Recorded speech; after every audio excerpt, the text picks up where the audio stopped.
নমস্কার বন্ধুরা, আমি ছন্দা। কেমন আছো সকলে? আশা করি খুব ভালো আছো। আমিও ভালো আছি। আমার সিএস ফ্যামিলির আরও একটি নতুন ব্লগে তোমাদেরকে অনেক অনেক অনেক স্বাগত জানাই। সাথে সাথে জানাই মহালয়ার অনেক অনেক শুভেচ্ছা। তো সকলের পুজো ভালো কাটুক। আশা করছি সকলে অনেক অনেক শপিং করেছো, অনেক অনেক আনন্দও করবে। তো বন্ধুরা, আমি কিন্তু পুজোর কোনো শপিং করিনি, তাই তোমাদের সাথে কোনো শপিং ব্লগ আমি শেয়ার করতে পারবো না। তো দেখা যাক, যদি করি তো অবশ্যই শেয়ার করব, আর যদি শপিং না করি তো করতে পারবো না। তো যাই হোক, পুজো নিয়ে আমার অতটা মাথা ব্যথা নেই, থাকেও না যদিও অতটা। তো সেসব কথা পরে হবে। চলো, দিনটা শুরু করলাম। চাটা করে চা নিয়ে বসে গেছি। ওদিকে টিফিনের জন্য একটু আলু সেদ্ধ করতে দিয়েছি। তো বলবো তোমাদেরকে কী আজকে বানাতে চলেছি। আশা করছি তোমরা বুঝতেই পারছো, যেহেতু অত আলু সেদ্ধ করতে দিয়েছি, টিফিন বানাবো সেটা দিয়ে। সেটা তো আই থিঙ্ক সবাই গেস করতে পারছো। হ্যাঁ বন্ধুরা, আজকে আমি একটু আলুর পরোটা বানাবো। কারণ কি বলো তো, এই একই রুটি, আলু ভাজা বা রুটি তরকারি এসবগুলো বাচ্চাদের টিফিনে দিলে একঘেয়েমি হয়ে যায়। চেষ্টা করি একটু ঘুরিয়ে ফিরিয়ে অন্যান্য টিফিন দেবার।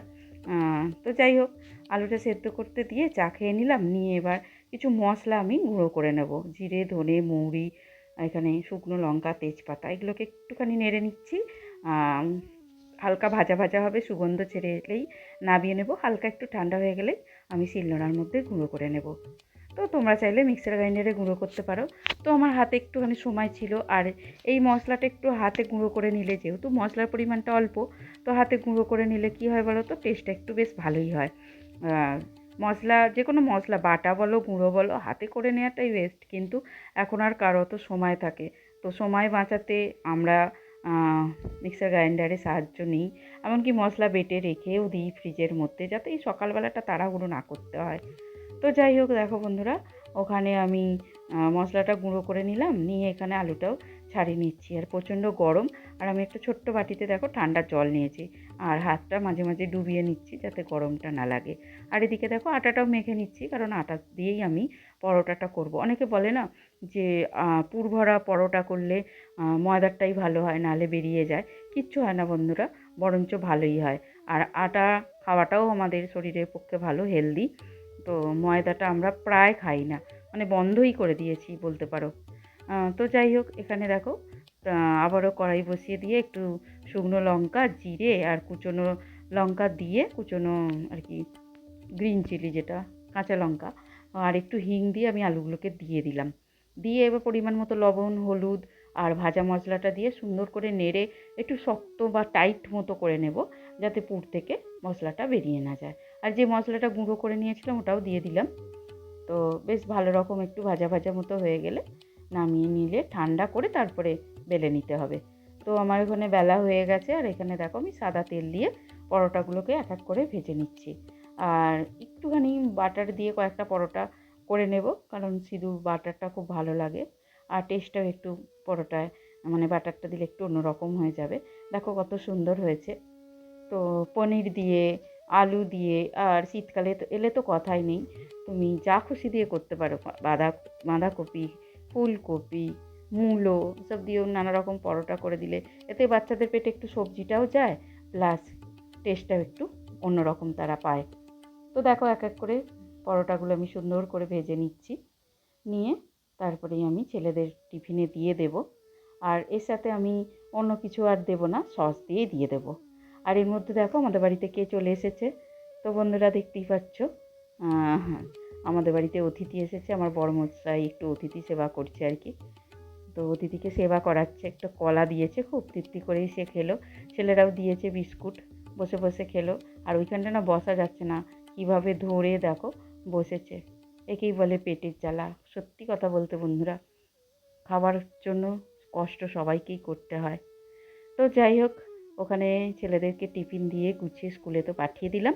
দিয়ে ভাতটাও বসিয়ে দিয়ে এই তো আমি আমার বড়মশাই টিফিন করতে বসে পড়েছি। আমি একটাই পরোটা খাবো, কারণ সকালবেলা খুব হেভি খেয়ে ফেলে না আমার কাজ করতে খুবই কষ্ট হয়। আর সকালবেলা ব্রেকফাস্ট আমি হালকা ফুলকাই করার চেষ্টা করি। আর আমাদের মতো গৃহবধূদের কী বলো তো, নিজেদের জন্য আলাদাভাবে ডায়েট মেনটেন করে কোনো খাবার খাওয়া সম্ভব হয়ে ওঠে না। যারা করে সময় বাঁচিয়ে, তাদের ব্যাপারটা আলাদা। আমি তো একদমই পারি না। তো একটার পর একটা কাজ চলতে থাকে বলো তো। আর সেখানে আবার আমার জন্য আলাদা করে টিফিন বানাবো, মানে ব্রেকফাস্টের জন্য আলাদা কিছু বানাবো, আর এনার্জি কাজ করে না। তো দেখতেই পেলে ওখানে ভাত বসিয়ে দিয়েছি, ভাতেরও ফুট ধরে গেছে।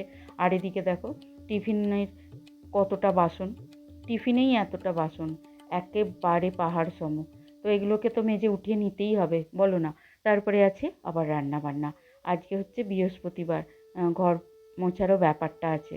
তো সেখানে ভেবে দেখতে গেলে সকালবেলাটা একটা মিনিট ফুরসত থাকে না টিফিন করার মতো। সেখানে নিজের জন্য আলাদাভাবে ব্রেকফাস্টে কিছু বানাবো, সেটা একটা স্বপ্নেরই ব্যাপার হয়ে যায়। জানি না যারা ডায়েট মেনটেন করে আলাদা নিজের জন্য বানায়, কী করে করে, তারা পেরে ওঠে কী করে। আর যেহেতু পুরো বাড়িটা, আমার দুটো ছেলে আছে, স্বামী আছে, শাশুড়ি মা অসুস্থ, সে আছে, সবার খাবার ঠিক ঠিক টাইমে পরিবেশন করা, সংসারের সমস্ত কাজ, আর সেখানে নিজের জন্য ভাবা, সত্যিই যেন মনে হয় নিজের জন্য ভাবাটাও একটা অন্যায় হয়ে যায়। কিন্তু নিজের জন্য ভাবাটা উচিত, প্রতিটা মেয়েরই, গৃহবধূরই উচিত একটু নিজের জন্য ভাবা, সময় বের করে নিজেকে একটু প্যাম্পার করা, নিজের জন্য একটু। তো কী বলো তো বন্ধুরা, আমাদের সাধারণ মধ্যবিত্ত ঘরে আলাদাভাবে ব্রেকফাস্টের জন্য মানে করাটা সম্ভব না, আর এটা কন্টিনিউ আমি করতে পারবো না। তাই জন্য যা ব্রেকফাস্টে হয় খেয়ে নিই। তবে হ্যাঁ, একটু মেনটেন করে চলার চেষ্টা করি, যেমন ময়দা খাই না, চিনিটা খাই না, বাইরের ভাজাভুজি বা বাইরের খাবার এসবগুলো তো একদমই অ্যাভয়েড করি। আর ভেতর থেকে সুস্থ থাকাটা বা মাইন্ড সুস্থ থাকাটা, এটা কিন্তু খুবই দরকার। তবে কিন্তু এনার্জি কাজ করে। আর ওই ডায়েট মেনটেন করে খেলে অনেক সময় দেখবে এনার্জিটা থাকে না, কারণ আমরা যে খাবারে অভ্যস্ত, হঠাৎ শরীর আমাদের কিন্তু সেটা মেনে নিতে পারে না, তার কিন্তু অসুবিধা হয়। তো যাই হোক, এখানে আমার ভাত হয়ে গেল, ভাতটাকে উঠিয়ে নিলাম। দেখতে পাচ্ছ ওদিকে তরকারিটাও বসিয়ে দিয়েছি, বাসন যতটা হয়েছিল মেজে নিয়েছি। আর এভাবেই তো সময় কখন যে ফুরিয়ে যায়, একটার পর একটা কাজ মাথায় থাকে, করতে করতেই সকাল থেকে সন্ধে পার হয়ে যায়। তবে হ্যাঁ, ভালোই থাকি, অ্যাক্টিভ থাকি, শরীর ভালো থাকে, কাজ করলেও একটা আনন্দ থাকে। তো দেখো আমার একটা তরকারি, এখানে পটল আলুর তরকারি, নিরামিষ একদম করছি। আর ওই যে ভাজা মশলাটা করেছিলাম না, ওটা অনেকটা রয়ে গিয়েছিল, ওটাই একটু দিলাম, একটু ঘি দিলাম। আর নিরামিষ তরকারিতে দেখবে ঘিটা দিলে একটুখানি জন্য হলেও টেস্টটা ভালো যায়, মানে ভালো হয়ে যায় আর কি। আর এই তো দেখো গ্যাসটাও মুছে নিচ্ছি, এবার রান্না কমপ্লিট, বিশেষ কিছু রান্না করিনি। তো তরকারি করেছি আর একটা ভাজা করেছিলাম। আর এদিকে দেখো গ্যাসটাকেও মুছে নিলাম, নিয়ে এই তো ঝাড়ু দিয়ে নিচ্ছি। সকালবেলা যদিও দেওয়া হয়ে গেছে, তবুও আমার অভ্যাস যে রান্নাবান্না করে আর একবার ঝাড়ু দেবো, কারণ আবার আমাকে মুছতে হবে। তো দেখো মোছামুছির কাজটাও শুরু করে দিয়েছি। তো এইভাবে মাথার মধ্যে শুধু কাজের চিন্তাই থাকে, তখন আর নিজেকে নিয়ে আলাদা করে ভাবার চিন্তা কিন্তু মাথা থেকেই বেরিয়ে যায়। হ্যাঁ, নিজেকে নিয়ে তো আম ভাবি না যে তা নয়। তবে নিজের কাজটা আগে করি। কারণ পুরো সংসারে আ সংসারটাকে সাজিয়ে গুজিয়ে না করতে পারলে দেখবে আ নিজে নিজেরও ভালো লাগে না। সবকিছু এলোমেলো হয়ে পড়ে থাকলে, কাজ না হলে আ এই যে কাজের মধ্যেও যে একটা আনন্দ হয়, এটাও কিন্তু এক রকমের ভালো লাগা। তো যাই হোক, ওখানে সমস্ত কাজ কমপ্লিট করে দেখো এখানে আমি খাবার জলটাও ভরে নিচ্ছি। আর জানো তো বন্ধুরা, যে মাটির কুঁজোটা ছিল ওটাতে জল ভরে ভরে রাখতাম। তো অনেকটা করে জল ভরতাম, শুধুমাত্র একটু বড়মশাই খায় কি আমি কখনো একটু খেলাম, এই কেউ আর ওই কুঁজোর জল খেতে চায় না, কেউ বলতে ছেলেরা তো একদমই চায় না। আর শাশুড়ি মা বোতল ধরে ধরে দিয়ে আসি ঘরে, সেই জন্য আর কি ওনারও খাওয়া হয় না, ওই জন্য উঠিয়ে নিয়েছি। আর কি বলতো, এত প্রচণ্ড গরম, একটু ঠান্ডা থাকলে কুঁজোর জলটা ভালো লাগতো, কিন্তু আস্তে আস্তে না ঠান্ডা ভাবটা কেটে যাচ্ছিলো, ঠান্ডাই থাকতো না। যার জন্য ওটাকে আমি রেখে দিয়েছি, পরে কখনো আবার বার করব দরকার পড়লে। আর এখানে দেখো কিচেন টাওয়ালগুলোকে আমি ভিজিয়ে রেখেছিলাম। আগে কি করতাম বলো তো, একটুখানি ওই বাসন মাজার লিকুইড বা সাবান গুলিয়ে ধুবে নিতাম, কেচে নিতাম আর কি। তাতে কিন্তু অতটা ক্লিন হতো না, একটা চ্যাটচ্যাটে চিপচিপে ভাব রয়ে যেত। তাই জন্য আমি কি করেছি বলো তো, একটুখানি সার্ফের জল করে আমি কিচেন টাওয়ালগুলোকে ভিজিয়ে রাখি। বেশ আধ ঘন্টার মতো ভিজিয়ে, মানে ভেজানো রইলো, তারপরে কেচে নিলাম। এতে পরিষ্কারও হয় আর চিটচিটে ভাবটাও চলে যায়, ভালো লাগে। তো যাই হোক দেখো, এখানে স্নান টান করে ছাদে চলে এলাম। আর যেটুকু যা জামা কাপড় ছিল সেগুলোকে কেচে নিয়েছি, এই তো ছাদে দিয়ে দিচ্ছি, শুকিয়ে যাবে। তো বন্ধুরা দেখতেই পেলে সকাল থেকে কি পরিমাণ আর কি কাজের পিছনে ছুটতে হয় আর কাজগুলোকে স্টেপ বাই স্টেপ করে কমপ্লিট করতে হয়। মেয়েদের কিন্তু এটাতেই শান্তি।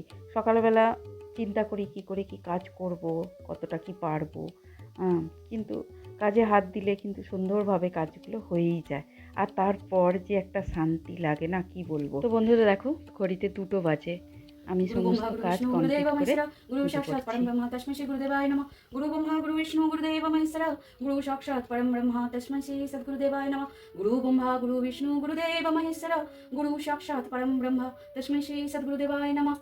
आरती श्री साई गुरु बड़ो की परमानंद सदस्वर बड़ो की जाकी की पापी कुल सुखकारी दुख शोक संकट भयहारी शिरडी में अवतार जय चमत्कार से सब तक दिखाया कितने भक्त चरण पड़ाए वो सुख शांति चिरंतन पाए भाव धरे जो मन में जैसा पावन अनुभव पाए वैसा गुरु की उदी लगावे तन को समाधान लगत दुश्मन को साई नाम सदा जोगावे सो फल जग में शाश्वत पावे गुरु आश्रय करी पूजा सेवा उस पर कृपा कर गुरु देवा राम कृष्ण हनुमान रूप में दो दर्शन जन जो मन में विविध धर्म के सेवा काते दर्शन कर इच्छित फल पाते जो बोले साई बाबा की जो बोला वदुत गुरु की साईदा सरती जगावे घर में बोशी सुमंगल पावे अनंत कोटि ब्रह्मांड नायक ओम राजधिराज जगिराज परम ब्रह्मा श्री सच्चिदानंद सद्गुरु साईनाथ महाराज की जय। ओम साई बाबाय नमः। ओम साई बाबाय नमः। ओम साई बाबाय नमः। ओम साई बाबाय नमः।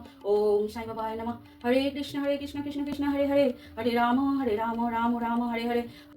তো বন্ধুরা আজকের মতো ব্লগটা তাহলে এই পর্যন্তই রাখলাম।